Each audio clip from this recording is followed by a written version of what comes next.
I have covered Anno 1800 a lot, from news to let's plays to the perfect stamps and more, and I'll be doing the same for the new Anno 117 Pax Romana that is coming in 2025 this year. Around 1 month ago, I made a similar video on the latest news at this point. Don't hesitate to check in the video description below if you want to make sure you're caught up on that. And today we'll do the same. We're going to cover multiple dev blogs and more. So let's dive in. First of all, it is still possible to register to participate in the beta of the game. The beta hasn't started. They have said it will be later in the year, but you can still register. You can register on PC, Xbox or PlayStation. It's really open to anyone, and they typically use sort of random selection, right, so that everyone has a chance. So don't hesitate again to check in the video description below if you want to find this link so you can register yourself. Second topic, let's talk about mod support.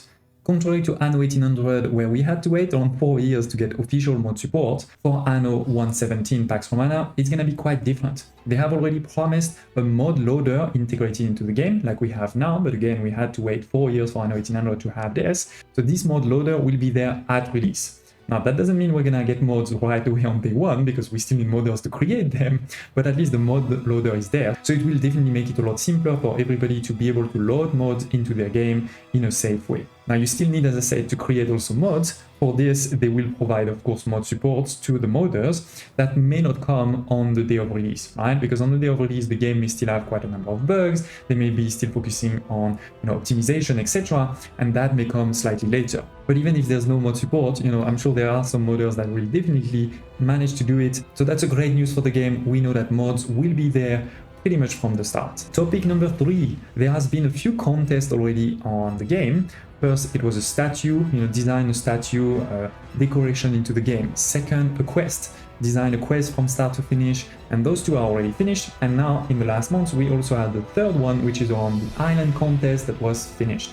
Congratulations to Logan. As you can see, this is the island that he designed. We can see it here. There are many islands that were given, as valid entries into the contest. We don't know yet if we're gonna have any kind of map editor into the game, but maybe modders will definitely be able to make some of these into the future. And honestly, I really like that they're involving the community with some of these. And if you want to make sure that you don't miss the next contest, I suggest you join my Discord community. You can find the link in the video description below. This is free, of course, but in my Discord community, I always post when there's new ones, so you make sure you don't miss it. And then last but not least, on the old news, let's say, we have the Governor Edition. This is the collector edition for the game, right? You can't pre-order it yet, and we don't really know exactly what will be inside, but there was again sort of a contest, or if you wish, a poll, with 2 options, both for the case and for the artbook cover, and this is the one that I have won. To be honest, I didn't choose the first one, I did choose the second, so I guess I won 50%. And again, we don't know what will be inside, so I can't tell you at that point if I feel, this is worth it to buy it or not, but we'll see when that comes closer to date. In March, we also had 2 completely new dev blogs. First, I want to talk about roads. In my previous recap news video, we already confirmed that curved roads were coming, or to be more precise, 45-degree roads, but with a bit of a curve to make them smooth.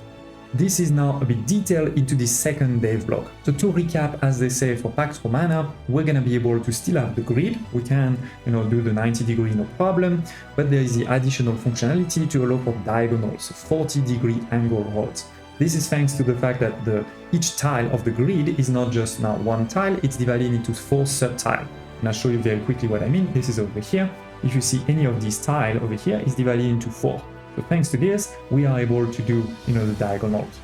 But in this devlog, they go a bit into more details, in particular into how the buildings are going to behave next to those roads. We already knew some of it, but now they go into some more details, and they also go into a bit of the tech behind it. So the really cool thing is we're going to be able to have, the building snap to each of these roads regardless of the angle. It's not very easy to see it on this picture over here. I did want it to show you that again, while the game is still in work in progress, of course, it's not the final quality. It already looks amazing, like Anno 1800. I mean, I love, in particular, the sun going down onto the sea over here with this boat, really looking nice. I don't know if that's an actual building, like a fishery or something, maybe that's sending this boat, because it doesn't really look like a big pier, and definitely not like a shipyard. But anyway, we have that over here. We have a couple of buildings. This looks like a warehouse to me. Versus this looks like more kind of a wheat farm, right, with the farm around it. And then we have a couple of others. This could be a woodcutter, right, a sawmill. may look like this, and then this one I don't know, don't hesitate to tell me if you have any ideas. But anyway, what I wanted to show you is we start to see that the building will indeed kind of snap. We're gonna see it a lot better though on some of the other pictures. On this one, for example, we can really see that the farm, the modules of the farm, they really match and snap to each of the small parts of the grid, regardless of how the road is, right? We have a diagonal road here, another one there, and it snaps nicely. I do have to say that here it feels like it could be a bit smoother, but maybe it is just an artifact, and because if you look at this one on this side, I see it a lot smoother over here. And again, this is not just for the farm field, this will be of course for the houses, warehouses, all of the buildings, including ornaments, that they had to sort of rework the mechanics, right? Instead of having this simple element here where the road is straight and you have the house is straight, now we have diagonal roads, and so we need the houses to also match this. So they're going to be rotated, right? But they snap nicely. So that is, I think, something really cool. Now they go into some of the detail where it's not actually easy to do this. You know, if you say that this is the space taken by one building, if you rotate it, that it's not that easy to fit it into those new tiles or into those new 4 sub-tiles, right? So they had to think about how to make it happen. Do you shrink? Do you expand? And at the end, they decided to shrink it. So this is what's going to happen. Instead of taking this whole space there, it's going to take a bit less space. It doesn't change anything in terms of gameplay, right? This is all about to make it beautiful, to make it work in terms of the graphic, in terms of the engine in the back end, right? But it's cool to see some of the details here. I'm not going to go into, again, too much of the detail in terms of technical, because I think I will probably thank the retention of this video even more than my French accent can do with this. But basically, the important thing for you to remember is, regardless if you're playing on the all-time grid of 90 degree, or if you start playing with this 45-degree angle, you will have your building that will snap nicely and it should look great. And more than looking great, to be honest, with this, even the min-maxers should be even more efficient than before, especially in things like the corner of the islands, etc. You should be able to fit even more with this. The important thing is we don't have to do this ugly thing over here anymore, and the building will snap nicely. I know it's not a lot of new gameplay there, but I wanted to make sure that you know that this has been posted and there's some interesting details for you to check out. More interestingly, we also had a dev blog on the modular ship. But before I dive into it, please don't hesitate to smash the like button. It really does help me, but also the algorithm of YouTube to share it with more Anno fans. So we already knew about the modular ship, right? This was a new feature that was announced by Manuel, the creative director, but now we have a lot more detail. There's really a lot of cool details here. To recap, I mean, of course, since the beginning of Anno, we've really had a lot of ships. Ships have been central to the game because the game has also been always about islands. It was, you know, about transporting your tools, your goods, your people, your merchants. And in Anno 1800, you really couldn't do anything without ships. And while, of course, they could have created a Roman game where you don't have any ships at all, because you could say, you know, we're going to focus on Italy, for example, and focus on the mainland, this wouldn't be an Anno game, right? We know we're going to have islands again, and so we're going to have ships.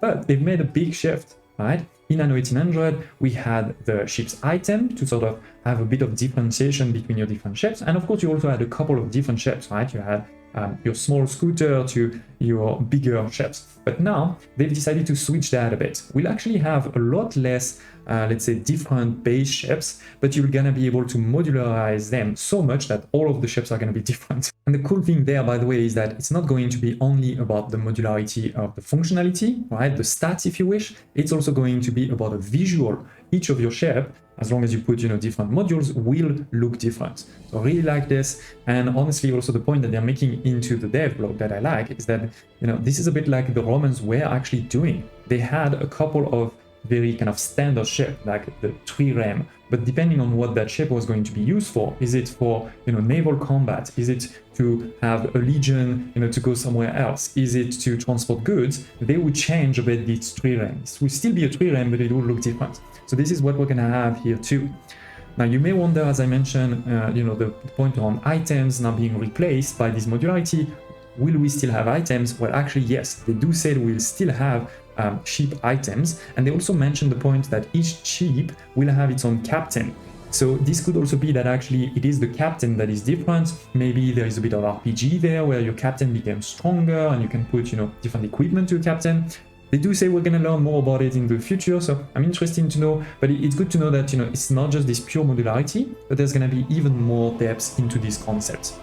Now, to talk exactly about, the ship, how they're going to work, etc.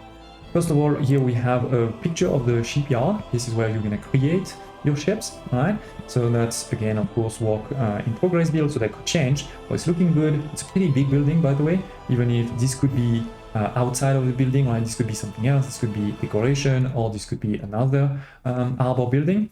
We see, by the way, also the concept before, right, of a curved road here and the building snapping to it. But more importantly, getting into sort of the actual gameplay. We're gonna have 3 types of ships. The Pente-Conter, I'm sorry if I'm butchering it, but here it is, that's a small ship. We have the Trireme, the medium one, and the Quinquereme, the big one. Right? So these are the 3 types that you're gonna start with, and then you're gonna change them. Right? It is worth noting, by the way, that while a larger ship, the larger one will have more modification slots, it's going to have 4, while the small one only has 2 and the middle one 3, it's not all about let's create the biggest one possible, because they do mention that the larger one will have slower acceleration. So depending on what you're trying to do, maybe for example for combat, you may want something with a good acceleration to get in and get out of the combat, for example, right, or to move around, etc. So you may, again, it's not just about taking the biggest one, but the biggest one, as I said, will give you more modification slots. And then what do you put into those slots? Well, I'm going to show you that in a second with this build menu. This is the ship configuration where in your shipyard, right, you're going to be able to customize a ship, and then they're going to start constructing it. By the way, you can also save those configuration. So if you want to redo the same one, it's easy. My understanding is they say you can have 2 saved one, and then I guess you can always do one that is not saved, or you can have another shipyard and save 2 different ones into that second shipyard, etc. But in this menu, you will be able to see the 3D of the ship, how it's going to look like, right? We're going to be able to choose what we want to put into this ship, and we're going to be able to see the sort of result. Right? Result both in terms of the cost to construct and to maintain, as well as the result in terms of how fast it's this, etc. So we have 6 different modules, at least right now. I could see this is something where maybe DLC or modders could add more, but at least in the base game it seems confirmed that we're gonna have 6. We have 3 that are military related and 3 that are not directly military related, but could definitely help for your military too. Starting with the military one, we have over here the Archer Tower. This will shoot arrows in all directions, so short range, but pretty much all directions. Then we have the second one, which is the Scorpio. This is like your ballista in some games, right? It's high precision spears, so high damage, mid-range, right? Not too far, but not too close either, and only on the sides apparently. So that's an interesting concept, especially potentially for military battles. And then last but not least, we have the Onager. This is shooting rocks, a bit like a trebuchet if you wish, but it's a small one that is going to be high range, highest damage, but it has low accuracy and can only shoot in the front. So I'm guessing, you're gonna have to turn the boat around depending on your target. So these are the 3 military ones. And what's worth noting is that those military ones will also require soldiers to manage it, not just to build it. I mean, to build it, you're gonna need weapons probably for this. As you can see the 8 over here, but more importantly, you're going to need soldiers to actually stay in the ship in terms of maintenance. This is the maintenance cost you can see over here. We have 38, that seems to be the soldier moment for me. And they do mention in the dev blog that each of them will have a different cost in terms of that maintenance. So what you can imagine is that the Archer Tower will probably take a lot more soldiers, maybe less money or less resources, versus something like the Scorpio or the Onager will probably take less people, less soldiers, but maybe more money.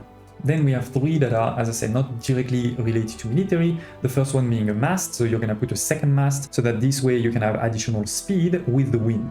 So this is really, I think, for long distance. They do, by the way, mention sailing between regions. So it's confirmed once again, we're going to have different regions that you can go from one to the other. We already knew we had 2 regions anyway, so it's not really a surprise, but this is still there. And we know the ships can go from one to the other.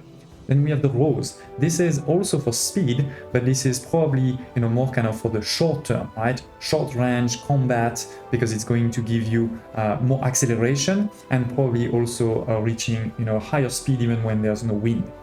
So this one again could be helpful for combat, but can also be helpful for everything else. And then last but not least, we have the reinforced hull to increase the HP of your ship. Right now itself, for example, this one has a health of 2000. You could imagine that with this one, you move to 3000 or something like this. Each of the combination of this one will give you a different cost and different results. You could imagine, like I just said, your health gets higher with the hull, but maybe your speed goes lower versus now that we've put, you know, some rows of slaves, by the way, which are probably these 15 over here. This is probably the slaves for the rows. We have an average speed that increases, right? And then for your archers, this increases the damage, those type of things. The cost also of all of these probably different. Like if you don't put a mast, you may not need as many sails as we can see over here.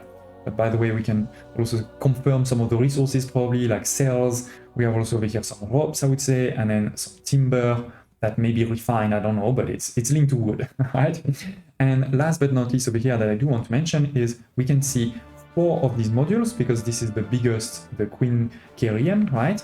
But we can also see 3 below that are empty. These are your cargo slots. And so what you can imagine is that if you take a Queen Kyrian, but instead of putting 4 modules, you only put 1, then you're gonna have 6 cargo slots, right? Or by the way, if you put 0 modules, then you're gonna have 7 cargo slots.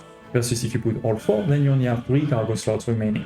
And then it's probably the same for the 2 other ships, but reduced, right? Instead of starting with 7, you probably start with like 5, for example, or 4, right? And so you have to, again, combine putting modules to do what you want to do. Like if this is a military ship, of course, you want to have a bit of defense and offense in terms of damage, but you also may want to keep some space to transport something, right? For example, today in Anno 1800, you tend to have some ships that are really just for transport, and then some ships that are just for fighting, for combat. And then what you may do is you may have a combat ship that escorts, you know, some ships that are transporting resources. Now you could do something different here, right? Where you could say, I'm going to create an hybrid. This is a ship that still has a lot of cargo, but also has a bit of defense or has a strong hull, right? So that you can sort of play around with this. Speaking about playing around, given that, again, you know, you have a number of module slots, and you also have a number of modules, and by the way that each of those modules there is a limit. Like you can see, I can only put 2 archer towers, or I can only put 1 mast or 1 rope. You can't put more than these. Basically, for each of them, you can see there's a number of combination. 16 different combinations for the small one, 60 for the middle one, and 114 for the big one. So like I mentioned before, you could have every single one of your ships different from one to another, and also again my ships could be very different from yours, etc. So I definitely think that's going to bring a lot of interesting gameplay here. As I mentioned, we're going to need to spend resources, workforce, etc. to build the ships, but we're also going to need to maintain them. And this is a big change versus Anno 1800, where in Anno 1800 the maintenance of a ship was mainly through the influence. There was a bit of upkeep too in terms of money, but the key kind of limitation was your influence. That influence will no longer be there. They mentioned that the influence limitation established in Anno 1800 will be moved to the realistic or more realistic workforce approach, because as I mentioned, you're going to need to have both soldiers and probably, you know, farmers or slaves workforce that is in your ship. So that will create a lot of tighter link between your economy and your naval capacity.